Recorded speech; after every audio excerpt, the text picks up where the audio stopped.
Good evening, welcome, and thank you for coming to the third of our Shard Talks Thought Leadership events.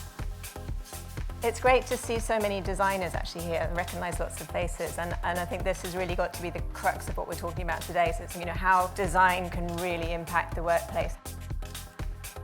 Efficiency was in the past the one. Now it's about creativity, agility, stress reduction, cognitive function.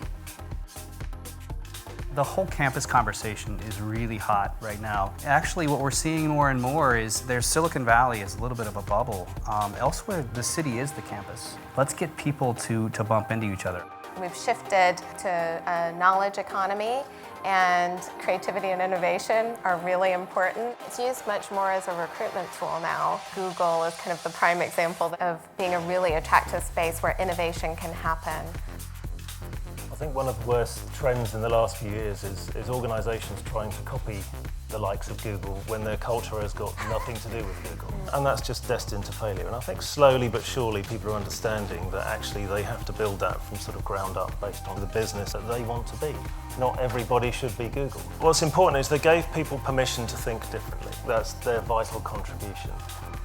The companies are changing so quickly, and that identity is changing as well, that the workplace needs to change with it. So when you walk in 3 months, 6 months, a year down the road, it's not the same company, and the workplace shouldn't reflect it in the same way it did the year prior.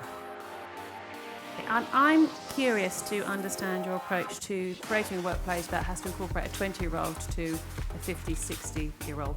How would you incorporate that range of generations? I think it's a total red herring. There's absolutely no data to back this up. The whole generational differences, there have always been different generations in the workplace ever since we had workplaces. The individual will form their own opinion about whether it's the sort of organisation they feel comfortable joining or not. In the past, the ownership of the office belongs to the FM management, but the ownership belongs now to the employees.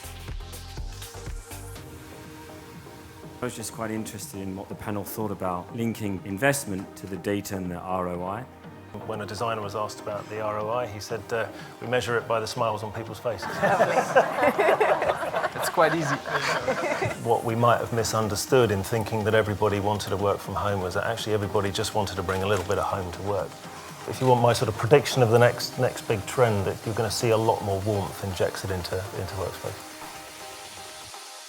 What are the must-have ingredients for a successful workplace? The one that comes top of the list every single time is natural light. Personal control is incredibly important. I would say flexibility.